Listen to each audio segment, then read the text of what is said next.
A second for the monitors to catch up with us. If anybody has any Jedi powers, feel free. Okay. You sure it does? Yeah. Let's see. We like you down here on our level, brother.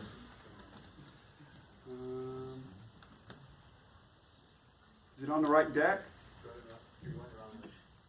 Ah, there we go. 50-50. Always, anyway. Today's parashah, as y'all probably already know, is Yitro. But, is the microphone on? You want to do the right one? Testing one. All right. Better? No?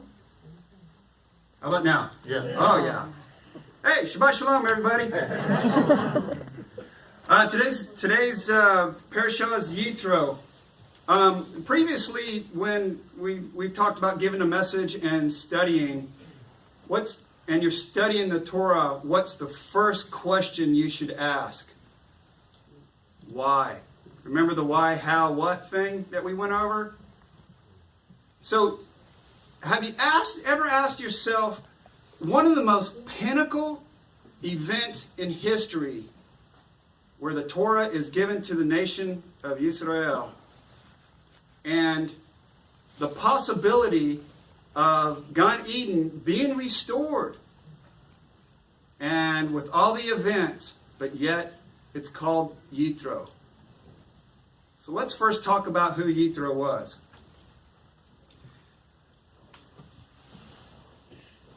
Baruch Hashem.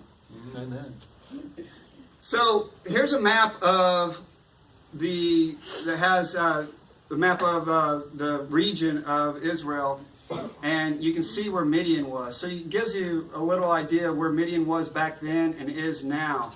So Yitro was the high priest of Midian, and back then they worshipped everything, all the pagan gods. But Yitro was also a counselor to the Pharaoh at that time. But also there were two other counselors at that time. Anybody know who they were? Job? Got one more. He rode a donkey. Balaam. So when Paro asked about killing the firstborn males of Israel, Balaam said yes. Job stayed silent. And Yitro disagreed. Okay, I'll move this in. It's okay. Since Job was silent, he was guilty by association. And of course, Balaam was guilty. But Yitro, he opposed Pharaoh. He opposed the position. And this got him kicked out. Also, it got him kicked out of being the high priest of Midian, just because he stood up for what was right. And you can imagine being in Pharaoh's court back then, and Pharaoh, claiming who he was, being a god, and Yitro opposing him. It took some faith and bravery to do that. So the parashah starts out with what Yitro heard. And what he heard of what the God, Abraham, Yitzhak, and Yaakov had done. He heard about the Red Sea, or the Reed Sea, heard about the manna, and he heard about the water, and he heard about the defeat of Amalek. So when he came to the camp and with Moshe, he just wasn't coming to bring Moshe's wife and children there. He was coming to accept the God of Abraham, Isaac, and Jacob, and to be part of the people. There's a lot of Mishnah commentary about if he stayed there or if he went back. But if you go out to Chabad and their parashah, there's a really good article that talks about other references in the Tanakh about how Yitro's descendants were in Israel. So obviously, whether he did stay or not stay, his descendants ended up being a part of the community in Israel when they were in the land.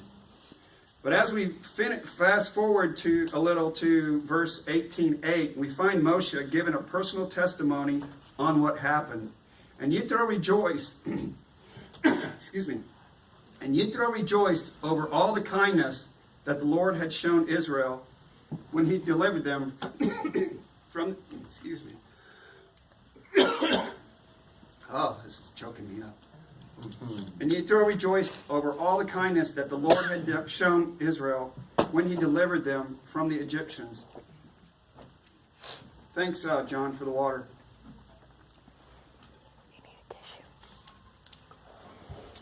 And then in verse 18:11, we see Yitro proclaiming, "Now I know the Lord is greater than all gods." Now remember, God is the God of experience. How else do you get to know someone? A couple of ways is to spend time with them and see the works that God has done and continually do. Moses just also showed us the power of testimony, telling how God changed everybody's life. Testimony is the most powerful tool we have. After all, faith in God is not attained through rational and dispassionate argumentation. God is a God of experience. Our faith is relational. It's about relationship. The only way of conveying a sense of personal relationship is by telling about our own subjective experiences. How many people have ever shared their testimony with other people and that person's faith has been strengthened and even they have come to believe in Yeshua as their Messiah? Why do we think people call the Bible the Old Testament and New Testament? Just an extra side note. The Bible is an acronym. It stands for Basic Instructions Before Leaving Earth. I highly recommend that you study and follow the instructions in the manual. Your journey into the next life will be much better if you do. So as we progress into verse 18:12, we see that Yitro then sacrificed burnt offerings and peace offerings to the God of Israel. Now you got to remember, Yitro up to this point is not Jewish. So how is he able to directly sacrifice offerings when that's not allowed? If you're not Jewish, you don't get the sacrifice. Simple answer: he converted. Mm-hmm. Also note in this verse that the Jews back then were forbidden to eat with non-Jews, and we can see that the Sanhedrin and all the leadership of Israel had a meal with him, so they were celebrating his conversion. The story of Yitro is about the journey we are all on. We're out in this world doing our own thing, taking for granted all the miracles God has done, has put into this world, and continues to create in this world. God does something special to get our attention. That attention is usually a painful experience. But you know what they say, when you're at your wit's end, that's where God is. And now we see the special things that God is doing, and now we choose Him over this world. However, choosing God over the things of this world is a constant battle, day by day, sometimes minute by minute, even second by second. When we take our testimony and share it with others, like I've said, there's no testimony without a test. Right. A lot of people need to see it before they believe it. In John 20:29, a lot of translations say, "Because you have seen me," this is Yeshua talking, "because you have seen me, you have believed. Blessed are those who have not seen and yet have believed." The Complete Jewish Bible, I like this one better, says, Yeshua said to him, "Have you trusted because you have seen me? How blessed are those who do not see me, but trust anyway." But there's a difference between believing and trusting. Believe is accepting something that is true. Trust is a firm belief in the reality, truth, and ability of something or something. So do you believe in the reliability of God? Do you believe that He's truthful with us at all times? And do you trust that He can do anything He wants at any time? we have a great God, and He loves us, and He wants us to be His children and take care of us. Not just now, but forever. That's, when we toast later on, and we say L'chaim, so Chai is life, La is two, and Chaim is plural. We're not just toasting to this life. We're toasting to life forever with God.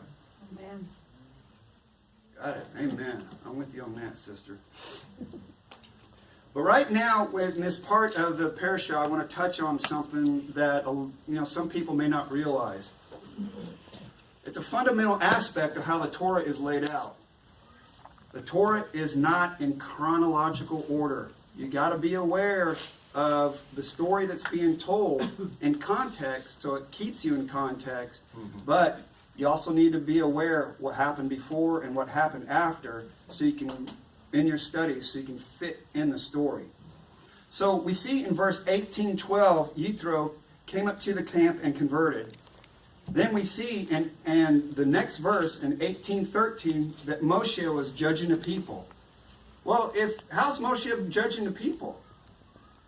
We haven't received the Torah. The Torah is being received in verse 20. Well, that point in time, the sages say that point in time has happened 5 months later than when Yitro came to the camp. All right. So, let's get into the 10 Commandments. All right, pop quiz. Y'all ready? How many commandments are there? A lot.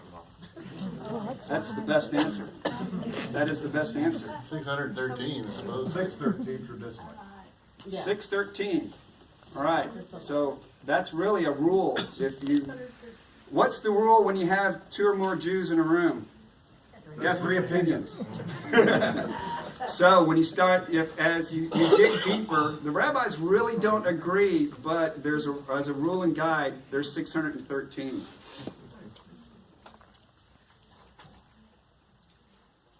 To help us understand the 613 commandments, I'll walk y'all through how they can be organized into 10 categories instead of 10 commandments. Good. Then 5 principles, and further distilled down to 2 concepts, and then finally summarize the Torah in 1 word. All right, so let's go through the top 10 list. I, the Lord, am your God who brought you out of the land of Egypt, the house of bondage. One may think that God is talking to everyone during this exchange. We read God is delivering the Torah to the nation of Israel. But looking at the Hebrew, and this is important to understand Hebrew, it says, Ho zeticha. One would see it, and that means it's a singular form, you. So what God is actually doing is He's talking to each person individually when He's delivering this Torah. And it's all about Him and you. Your personal relationship and your walk with Him day by day, second by second. All right. So this is an individual covenant, not a corporate one. It is interesting that the first category states that I am your God and I brought you out of Egypt. The Hebrew word for Egypt is Mitzrayim, which ends in a masculine plural. It is plural because Egypt represents all of the comforts and distractions that the world offers. When Israel left Egypt, 2.4 million Jewish men chose the world over God. They stayed in Egypt. Only 600,000 left. 2.4 million people is the current population of Houston, just to frame this up. But doing some quick math to include women and children, you get somewhere between 4 to 6 million people stayed in Egypt.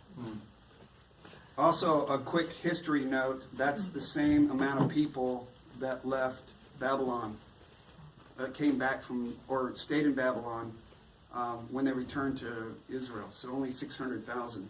So you got 1/5 left Egypt, 1/5 Babylon, and since just kind of mull this over in your head in your future studies, I suggest to you that when the final redemption comes, there's going to be 1/5. So may everybody be in that 1/5. Amen. And if you have any doubts, get to studying. So we have given up the master of Egypt, and now God is our master. Next one. You shall have no other gods beside me. What is meant by no other gods? This includes anything that affects your relationship with God. The biggest thing that violates this is time. Time is the biggest investment in any relationship, including our marriage. We have a marriage with God, and we also have a physical marriage for those who are married. It's time. Time's the best investment. You shall not make yourself a sculpted image or any likeness of what is in the heavens above or on the earth below or in the waters underneath. This is about confining God. If you make something that is in the image of God, people say, this is God. But you can't confine God. It's impossible. He's everywhere all the time. You shall not swear falsely by the name of the Lord your God, for the Lord will not clear one who swears falsely by his name. Some translations say, do not take the Lord's name in vain. That's a bad translation. Who knows what vain is? Is it vanity? Is it something looking? Is it, this or that? Again, let's go to the Hebrew. There are a couple words in there that help us out. This commandment starts out with lo tisa. This literally means to piggyback off of someone else's success by association.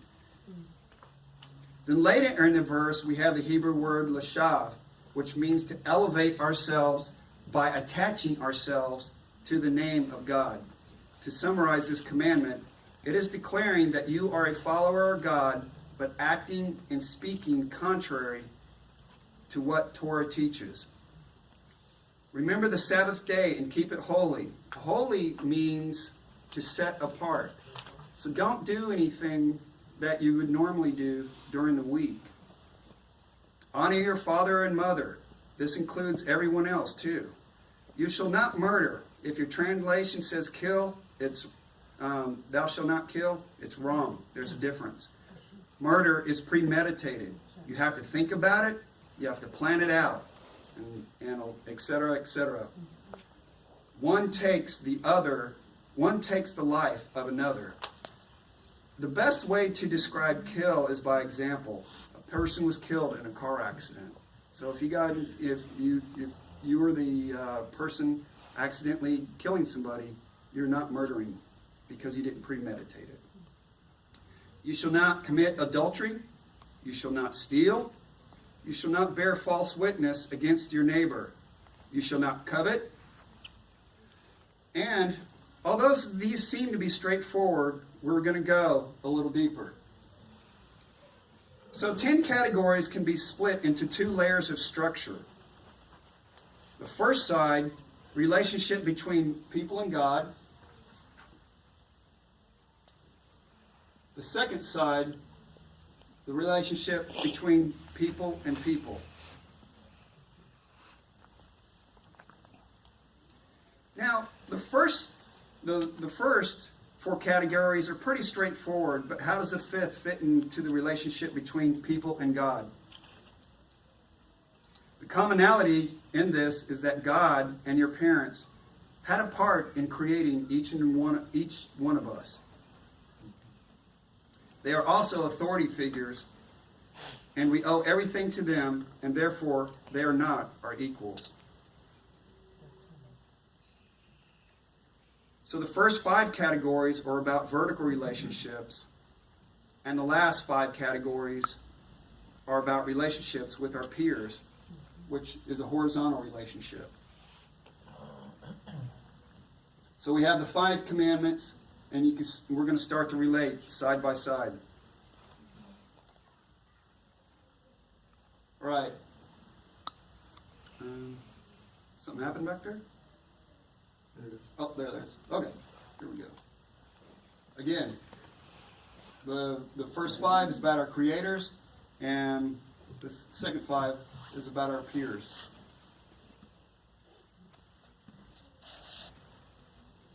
Now, we're going to start breaking these down, the 10 categories, breaking them down into 5 fundamental principles. Therefore, the first 5 relate to the second 5. So 1 and 6, 2 and 7, 3 and 8, 4, 9, 5 and 10 have a relationship. Let's line up 1 and 6. I am the Lord your God, and do not murder. I know that says kill, but I want to keep it up there, remind everybody. Know your Hebrew.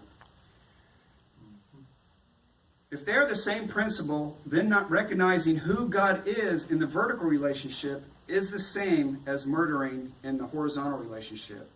Why is killing a human or murdering a human different than murdering a fly? The Torah says it is because man is created in the image of God. So on one side we have recognizing God, and on the other side we have a command not to murder someone who is in the image of God. So let's look further. Why might one murder someone else? Because one feels that his or her life would be better off without that person continuing to exist. What is the equivalent to that in the vertical realm? We can imagine someone thinking that life would be much better without God. Well, you can't murder God, but you can't ignore or deny him. The difference is that murder is objectively getting rid of someone, while ignoring someone is subjectively getting rid of him from my life. So, the common principle here is recognizing the existence of the other. Regardless of how frustrated you are, deal with the other.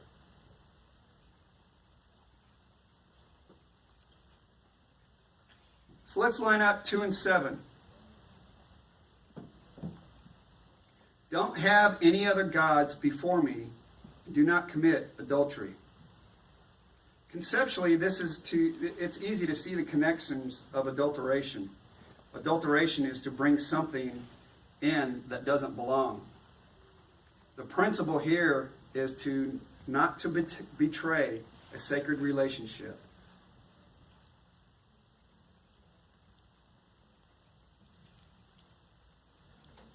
So let's line up 3 and 8. Don't take God's name in vain, and do not steal. Rabbinic interpretation clarifies that do not steal refers to kidnapping. How does taking a human body and taking God's name in vain have anything in common? Again, the Hebrew points out that declaring that you are a follower of God, but acting and speaking contrary to what Torah teaches, you are stealing God's reputation and misusing it for your own personal benefit. In the vertical, you are stealing God's reputation, and in the horizontal, you are stealing a person. So the third principle is don't put yourself above God. So let's line up 4 and 9. Honor the Sabbath and do not bear false witness against your connection. What's the connection here? Why do we honor Sabbath? We testify to the fact that God created the world. We tell the truth. When you tell the truth about someone, you uphold his or her reputation. What testimony is in accord with a human relationship is precisely what keeping the Sabbath is in a vertical relationship. So the principle is about safeguarding the reputation of others.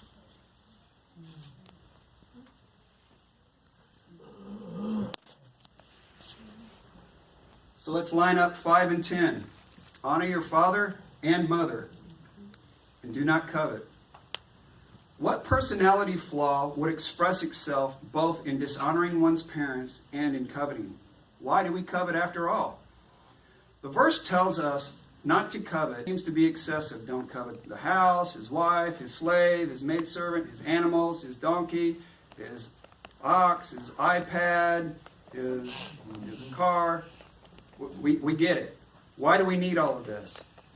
It seems that the Torah is telling us there's something obsessive about coveting.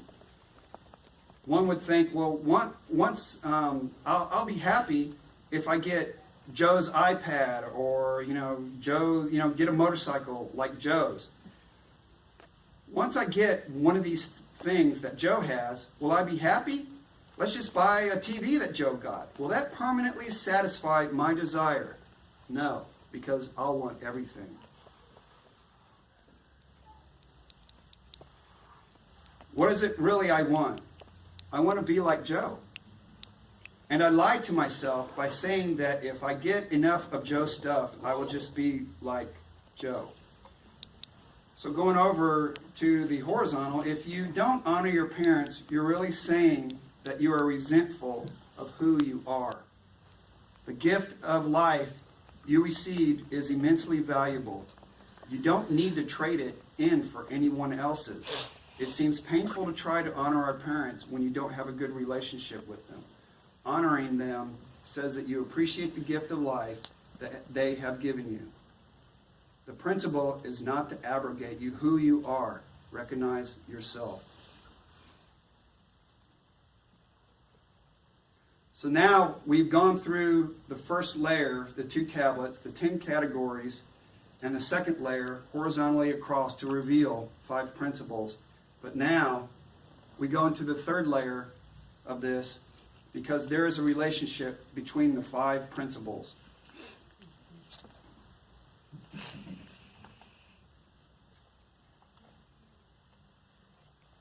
Rabbi Hillel boiled this all down to one idea. That which is hateful to you, don't do to your friend. In other words, don't treat others the way you wouldn't want to be treated. Rabbi Akiva said, love your neighbor as yourself. But he's just quoting Torah. And he did it on one foot. No, the student did it on one foot, right? Yeah. Yeah, and he also said everything else is commentary. In Mark 12:29, one of the Torah teachers came up and heard them engaged in this discussion. Seeing that Yeshua answered them well, he asked them, which is the most important mitzvah of them all? Yeshua answered, the most important is Shema Yisrael Adonai Eloheinu Adonai Echad. Hear, O Yisrael, Lord, our God, the Lord is one.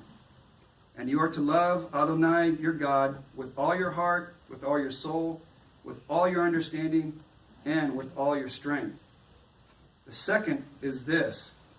You are to love your neighbor as yourself. There is no other mitzvah greater than this. Note here that Yeshua was asked which one, but he came back with 2. So, can the Torah be summed up in one word? Respect. If you look at all these commandments, it's about respecting one another. Whether that someone is God in a vertical relationship, or whether that someone is a human being in a horizontal relationship. It means not treating them as a thing that I can use for my own purposes, as well as something that I can invade, that I can mold to my will. Both God in vertical relationships and people in horizontal relationships are incredibly special. God is God, and human beings are Zelim Elohim, godlike. You don't take godlike things and mold them into what you want them to be. They are what they are, and what they are needs to be respected. Ultimately, maybe Rabbi Akiva and Hillel are not arguing. One is the foundation of the other.